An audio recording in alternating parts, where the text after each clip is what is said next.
Hola, bienvenidos a Los Resilientes. El día de hoy estamos con Joan. Hola, Joan. Hola, mucho gusto, ¿Cómo estás? Zenaidi. Bien, bien, bien. Aquí un poco la expectativa. Joan, ¿cuál es tu nombre o cuál es tu nombre artístico? Joan Canals o Juan Canals. Ok. Tú eres de aquí, ¿verdad? Tú eres catalán. Sí, nací en Hospitalet de Llobregat y siempre he vivido en Barcelona. Vale. ¿Y dónde estudiaste arte? ¿Cuáles fueron tus estudios? A ver, yo estudié en la Escuela de Artes Aplicadas de Barcelona, luego me gradué en la Escuela de Artes Aplicadas de Vic y luego ingresé en Bellas Artes, pero como que también estaba trabajando y lo que quería era hacer obra y estar en el taller, dejé Bellas Artes para estar más tiempo en el taller. Sí, eso pasa, ¿verdad? Que a veces la academia como que te resta tiempo de creación, ¿no? Y uno ya se siente como que quiere crear y quiere producir y que está listo, pero la academia abarca como que mucho tiempo. Sí, y sobre todo si tienes que compaginar, digamos, el tiempo y dedicar un tiempo a generar dinero para vivir, ¿no? Exacto, Entonces, el tiempo que te queda es menos y no, todo, no uno no puede abarcarlo todo. exacto. Sí, es verdad. ¿Qué, qué tema el de vivir y sostenerse y al mismo tiempo hacer obra? Sí, y más en una gran ciudad con los precios que supone vivir en una gran ciudad. Sí, es muy caro Barcelona. Sí, Sí, es muy caro. A sí, pesar de sí, sí. que la comida pues no sea tan cara, también depende de lo que comas, pero entre materiales, espacio, transporte, viene siendo justo todo. Sí.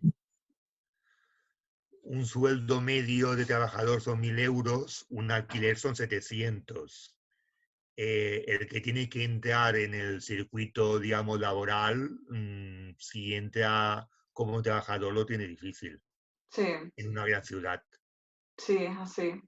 Esa es la realidad de Barcelona y sus precios altos en vivienda. Joan, ¿qué fue lo que te llevó a estudiar arte? ¿Qué fue lo que te influenció?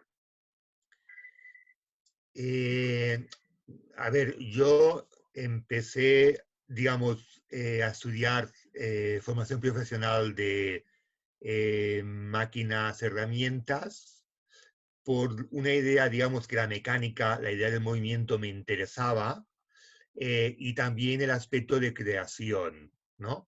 Con el tiempo, digamos, me di cuenta que estudiar máquinas, herramientas era estar toda la vida detrás de una máquina, trabajando como una máquina. Es decir, ahí había un punto de diferencia entre mis anhelos de que mi trabajo tuviera una parte creativa y lo que suponía, digamos, estar en un sistema industrial, ¿no? Aquí hubo una diferencia, un punto, digamos, de distancia.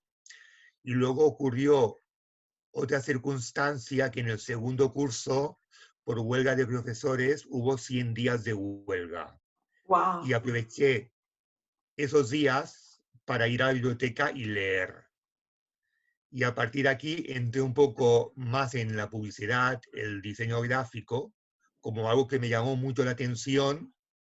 Dejé los estudios de formación profesional, entré en la escuela de artes para entrar diseño gráfico. Mientras estaba en la escuela de artes aplicadas, me apunté en el Real Círculo Artístico para hacer dibujo del natural y me enganché tanto al dibujo que me planteé diseño gráfico, que también es una forma de vivir, ujú. o tirarme a la piscina y hacer arte, artes plásticas que me gustaba, pero que sabía que era un mundo bastante difícil y decidí pues por entrar en el arte. Yo estudié un tiempo en el Círculo de Arte. Así fue que conocí a Jordi. En el Real Círculo Artístico. Sí, Sí, sí. El dibujo ahí, con modelo en vivo, es increíble. sí, engancha mucho. Sí, engancha muchísimo. Lástima que a mí me tiene más enganchada la cerámica. Pero es una gran oportunidad. Además, es súper económico por todos los beneficios que te dan mensualmente y las oportunidades de entrada a los concursos, al menos a que te asesoren y te dicen cuál es. Y bueno, yo la verdad es que yo y el dibujo, a ver, estamos como que ahí. Incluso Jordi me dio dibujo artístico luego cuando entré a la industrial y uff, fue regresar a la perspectiva, fue como que muy difícil para mí, no, no es mi zona de confort. Mm. Y bueno, qué interesante es. Yo he visto que varios artistas tienen como ese interés por la mecánica, el movimiento, el espacio. Incluso, por ejemplo, a ver, creo que fue Chillida, que él antes era futbolista, creo que portero. Y es muy interesante cómo relacionarlo con el tema espacial. ¿Quién se iba a imaginar que un portero lo iba a terminar siendo escultor? Es increíble todo esto. Y en Venezuela también hay otro artista que estudió mecánica, pero ese artista es muy importante, pero en este momento precisamente no recuerdo el nombre. Y bueno, eso de verdad es muy interesante en pues en tu historia artística. Y por ejemplo, a ver, ¿en qué movimiento artístico tú consideras que cabe tu obra o que se acerque? Porque puede que la obra no sea parte de un movimiento, pero que sí se puede acercar a ciertos movimientos.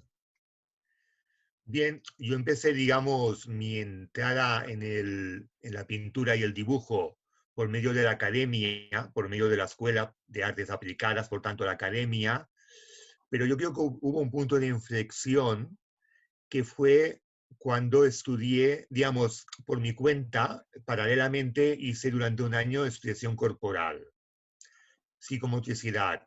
Y de alguna manera el ejercicio de psicomotricidad era, digamos, estar en consonancia con el movimiento interior. No, hay una cuestión que son las pautas sociales, por ejemplo, el baile es una pauta social, pero la expresión corporal parte más del interior de uno hacia afuera, ¿no? Entonces fue como tomar, por un lado, más conciencia de mi yo interior para sacar esto a flote, y por el otro lado, en la Escuela de Artes Aplicadas me ocurrió una cosa, es que yo en ese momento también iba por la tarde a la Escuela de Artes Aplicadas, por la mañana estaba trabajando, tenía poco tiempo para lo que yo consideraba que realmente me suponía hacer un trabajo, es decir, plantearme un bodegón desde el punto de vista de perspectiva, de claroscuro, profundidad, composición, realizar todo esto con los tiempos que marcaba la academia, para mí era muy poco tiempo, ¿no? Para lo que yo realmente necesitaba. Entonces ahí hubo una distancia entre lo que era la academia y lo que se convirtió en una tener conciencia de la necesidad de expresar, ¿no? Y yo creo que desde de ahí fue un desapego, o sea, en mi realidad actual hay unir a recoger todos los referentes de la academia, de la construcción, pero a la vez un salirse de ahí, sobre todo para expresar lo que es personal o simplemente, digamos, que el pintar pueda ser un diario emocional de uno, primero para uno y luego también para el resto, pero partiendo y sobre todo para uno mismo, ¿no?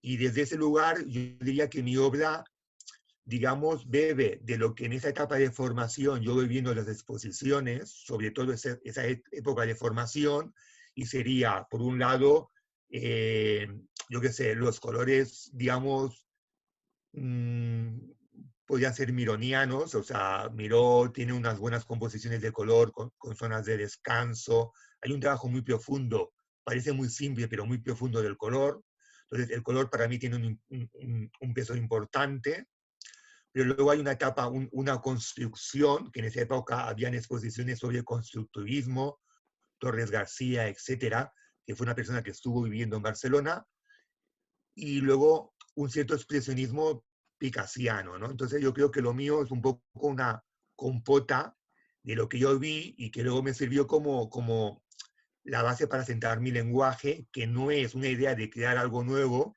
sino una herramienta para yo poder expresar, ¿no? Wow, qué interesante. Yo considero algo que me ha enseñado todos mis estudios artísticos y la vida y mi propia experiencia artística es que el arte es como la ciencia del autoconocimiento. ¿Tú qué opinas de eso? Eh, yo creo, si uno va a mirar, ya no de nosotros, sino de los grandes gurús del arte, siempre hay una historia personal. Eh, y, y hay esa necesidad de expresar, de curarse, de transmitir algo, o sea, y yo creo que sí, o sea, que primero, digamos, el artista nace con lo personal, con su historia. Quizás haya algún, incluso un artista intelectual, al final refleja lo que está en su medio, ¿no? Entonces, lo que a él le golpea. Entonces, el artista, para mí, que su modus operandi sea pensar qué hay en el mercado para poder vivir de eso, si eso está separado de su interior, no tiene ningún valor. No vale la pena. No. No vale la pena porque realmente no hay un aporte. Y acabar en una depresión. Exacto, acabarás frustrado Sí, porque no es auténtico sí, y no marca la diferencia al sí, querer competir. Ese planteamiento es muy interesante, Joan. Gracias por eso. sí. Bueno, ya me hablaste acerca del aspecto formal de tu obra.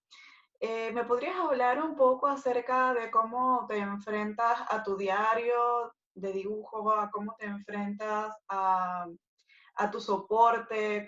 ¿Cómo es esa relación de tu cuerpo con el soporte y cómo es ese proceso creativo?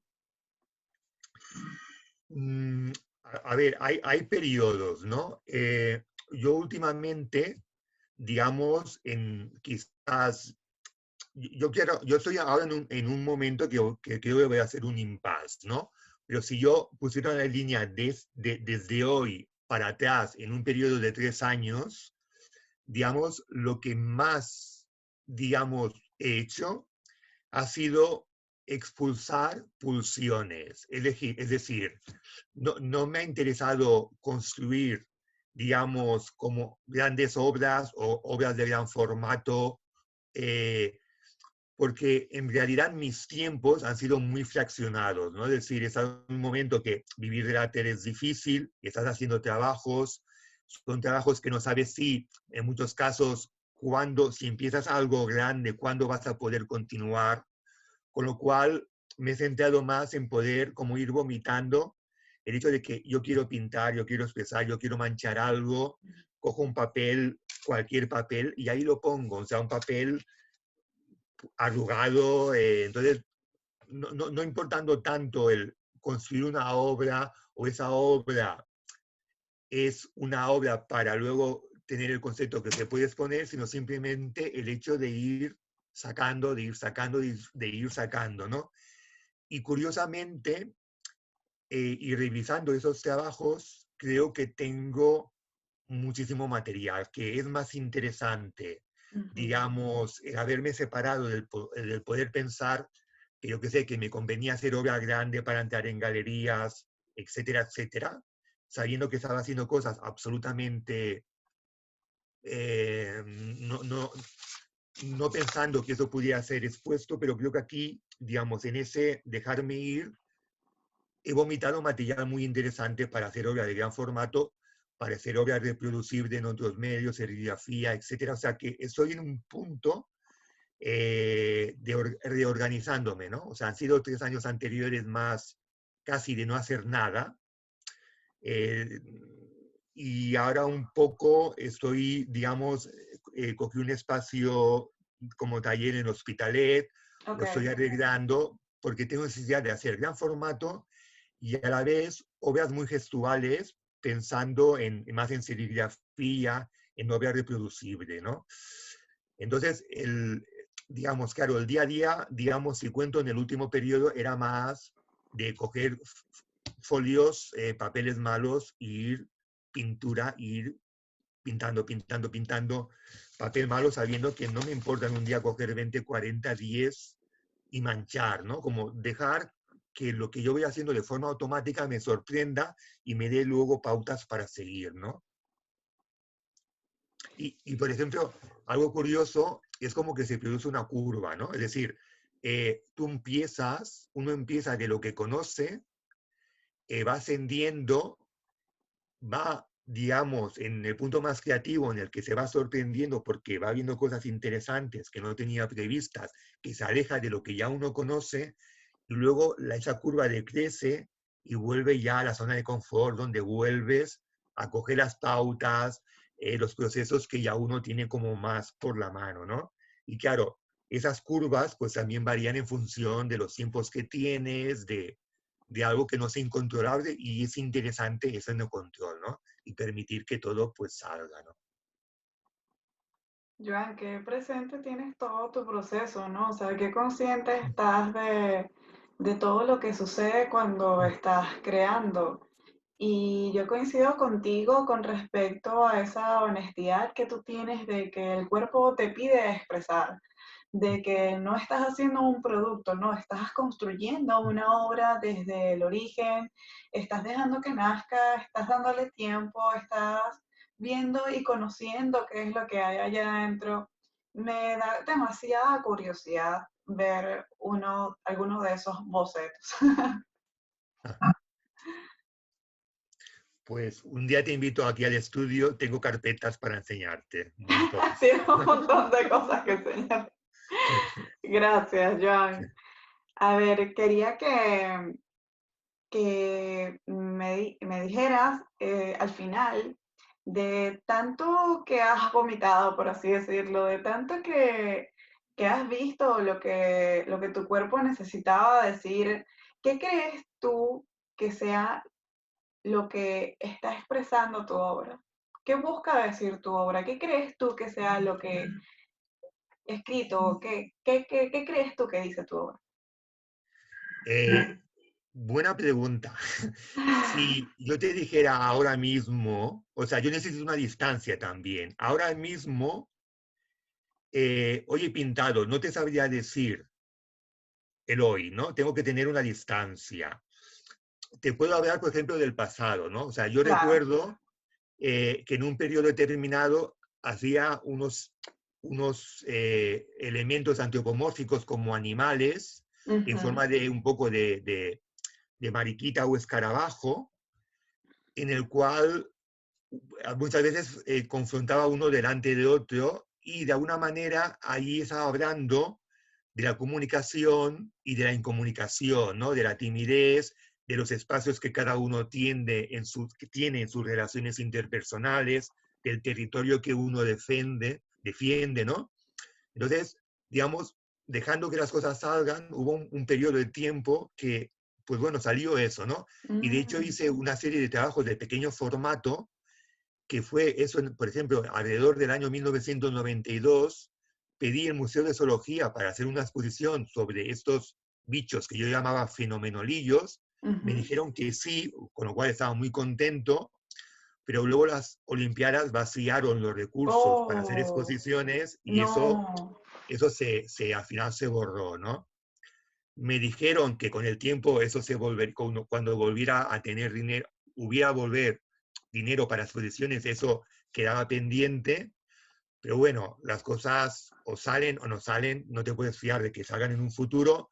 me invitaron a hacer una exposición en Alemania, en Dresden, y los fenomenolillos pues viajaron a Alemania, ¿no? Mm, Con lo cual ya estuvo bien, ¿no? Después de los fenomenolillos, por ejemplo, esos bichos se convirtieron más en perros.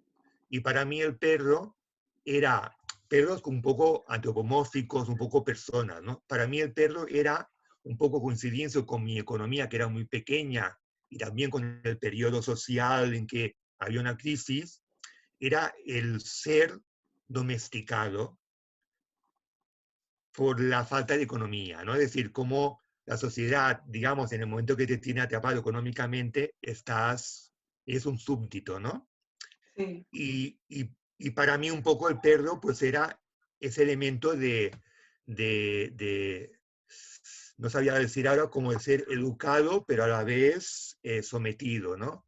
Y un poco vas haciendo y van saliendo cosas, ¿no? Pero en mi obra hay una parte que es figurativa y otra que es más abstracta, mecánica, más constructiva, ¿no?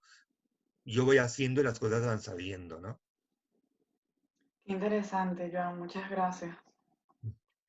Ahora, a ver, ¿tú consideras que tu trabajo artístico aporta algo a la sociedad? A ver, primero hago trabajo para mí.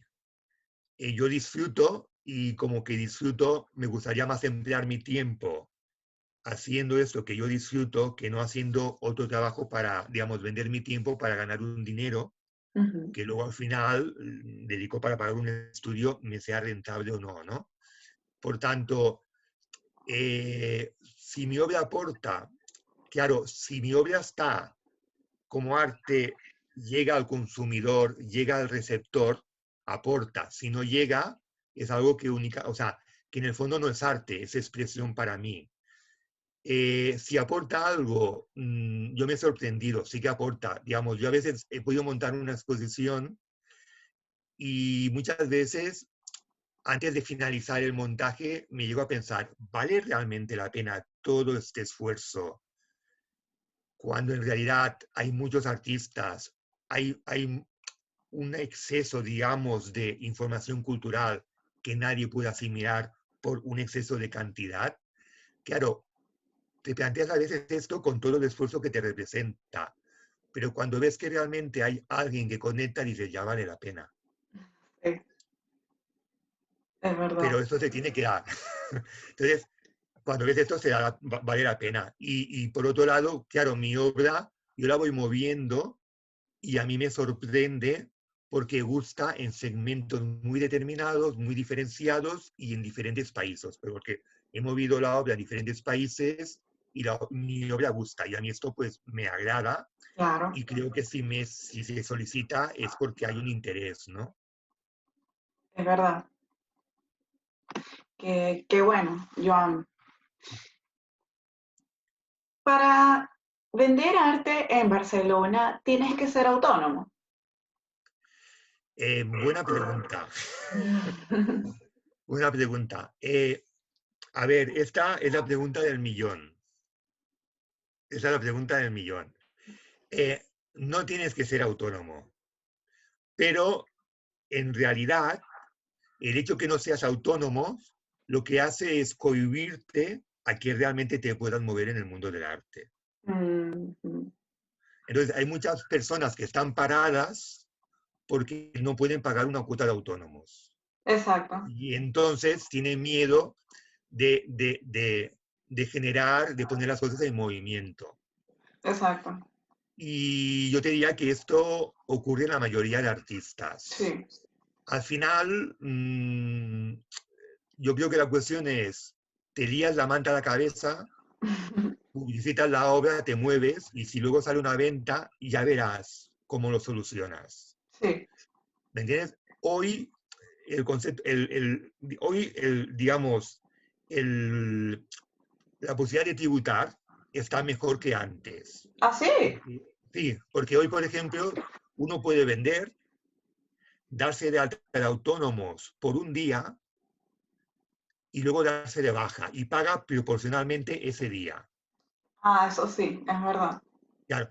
Luego también, si alguien durante 2 años no ha estado cotizando, puede tener Ujú, una cuota de autónomos baja, que son ujú. 60, 70 euros. Exacto, Y luego está la supervivencia, que es vender en negro.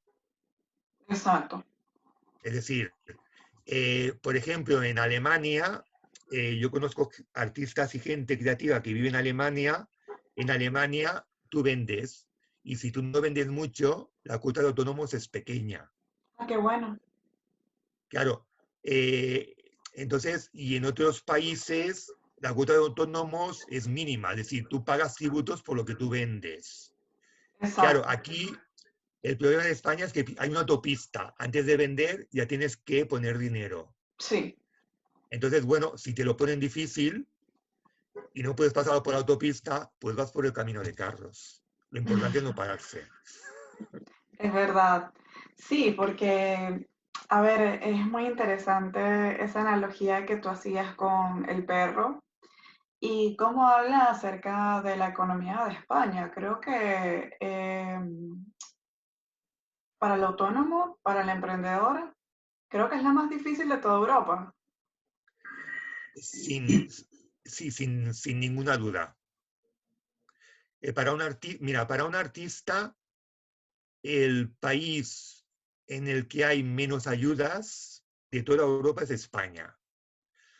Por ejemplo, tú tienes un proyecto de cerámica y tú vas a Francia, a una empresa, y si te subvencionan una idea que ellos consideran que es interesante, un proyecto que tú tengas, ellos tienen un dinero que te pueden dar y que a ellos les desgrava. En España, esa acción de que una empresa de dinero que le desgrava únicamente está pensada para los partidos políticos. Punto Mm. y final, no hace falta ver nada más. Lo has dicho todo. Sí, Ya, fin de la historia, punto final, como tú sí. dijiste. No, ya no hace falta decir nada más. No hace falta decir nada más. Sí. Wow, qué increíble. A ver, Joan, en un mundo tan hostil, en donde la economía para el artista está bien pensada, ¿qué le recomiendas tú al artista? Eh, a ver, lo que recomendaría a un artista es que lo más importante, más que venda o no venda, es que su obra la haga concienzudamente, que su obra sea buena, que no piense en vender o en hacer algo rápido o en un producto, que su obra, digamos, lo que va a hacer que su obra pueda traspasar en un momento dado una barrera es la calidad de la obra, la sinceridad de la obra. Y, y claro, a ver, si uno quiere ganar dinero, es una historia. Es decir, si yo quiero ganar dinero que no lo estoy ganando, lo que yo voy a hacer es ver un segmento de población que tiene un poder adquisitivo y voy a hacer lo que ese segmento de población cree que es bueno. Voy a estudiar sus pautas y voy a hacer ese producto. Claro, eso no es ni ser artesano, porque decir que eso es ser artesano sería, digamos, menospreciar la faena del artesano. Eso Exacto, es ser no sé qué. Pero hay gente que hace esto y vive bien. Yo creo que lo importante del artista es que su obra sea sincera y que eso lo te ascienda, que eso no quiere decir que luego intente, digamos, colocarlo, venderlo, ¿no? Entonces exacto. yo primero de todo pienso que la obra tiene que ser buena. Y luego hay una cosa que es matemática. En España se vive bien, pero en España no se vende. Hay que ir fuera. O sea, la mayoría de artistas que viven bien en España viven porque venden fuera. Okay. Entonces, hay que ir fuera. Y luego la otra cuestión, por ejemplo, a mí me ha ocurrido decir, quiero vivir de la pintura, no trabajo en nada, intento vender algo, vendo algo que me llega o no me llega para pagar el alquiler. Yo creo que ese plan no es rentable. ¿Por qué lo Okay. digo? O sea, estar en falta de dinero no es rentable porque no tienes calidad de tiempo Ujú. Y luego hay otra cuestión, que te pueden salir oportunidades que no las vas a poder aprovechar porque no vas a poder enmarcar la obra, porque no vas a poder llevarla al destino, porque no vas a poder viajar. Entonces, a mí, por ejemplo, en momentos determinados me han salido exposiciones en espacios, países muy interesantes y no he podido, porque apenas cubría poder pagar el alquiler. ¿Cómo me voy a plantear, yo qué sé, irme a hacer una exposición individual a Múnich? Exacto. Y en cambio, Múnich tiene una renta per cápita de las más elevadas de Alemania. Entonces, yo creo que lo importante es tener buena obra y tener una fuente de ingresos que dé tranquilidad, aunque no esté relacionada con el arte, para Ujú. poder, digamos, tener una cierta tranquilidad económica, ¿no? Y luego también, bueno, hay muchas personas que también tener un trabajo tiene una trampa. Sí, Hay muchos trabajos que puedes ganar mucho dinero, pero que te supone, digamos, entregarte ese trabajo. Hay trabajos que es difícil compaginar. sí, Un trabajo en el que te tienes que estar preparando, influyendo constantemente y luego dedicar tiempo para el arte. Entonces ahí exacto, uno ve lo que se ve de uno, es decir, quiero tranquilidad económica y recojo ese trabajo que está muy bien pagado, pero que tengo que hacer esto, esto y esto, o hago ese trabajo que gano la mitad, pero es tan malo que sé que voy exacto, a seguir adelante con lo mío. Ahí uno exacto. decide, ¿no? Pero eso Sí, sí, yo lo que diría, hay que hacer exposiciones en el país que uno vive, cuando vive en España, pero teniendo claro que vender aquí es muy difícil. O sea, puedes hacer una exposición, puedes vender algo, pero no es rentable. exacto. Es así. Yo hace poco entrevisté a una artista venezolana que recién tomó un poco de éxito. Sabes que una buena parte de los venezolanos pues ya no está en Venezuela, sino que está en otros países. Y el caso de ella es el de Argentina. Ella se graduó en Venezuela como diseñadora gráfica y en Argentina trabaja como eso, como diseñadora gráfica. Y ella me estaba contando que el trabajo la estresaba y que llegaba a la casa y quería dibujar. Y tenía tantas ganas de dibujar que eran las 4 de la mañana y ella había terminado el dibujo. Y ya a las 7 tenía que estar saliendo para entrar a las 8 a su trabajo. Entonces se encontró en en un cansancio muy fuerte. Porque es que, claro, a veces pasa eso con los artistas, que nuestro cuerpo necesita hacer arte. Ya sea que soluciones la forma en la que te sostengas económicamente, pero es increíble cómo el artista se desvela por lo que su cuerpo, su alma, su espíritu necesita expresar. Esto es un fenómeno increíble que no le pasa a ninguna otra persona que no sea artista, de verdad. Joan, te Sí, agradezco muchísimo esta entrevista. Gracias por hablarme acerca de tu obra. Gracias por pues, hacerme un espacio en tu agenda. Y nada, espero verte pronto y pues ver todas esas carpetas llenas de dibujos. sí, pues ahora con el COVID es como complicado, pero no hay, por mi parte no hay problema. Cuando tú quieras a jugártela con lo del COVID, pues me lo dices y te invito a mi estudio. Mira, podemos ponernos las mascarillas. En la entrada de tu casa Sí, pones el desinfectante. Pones una vale, cinta amarilla en alguna zona. Gracias, Joan. vale. Agradecida Muchas gracias a totalmente. ti.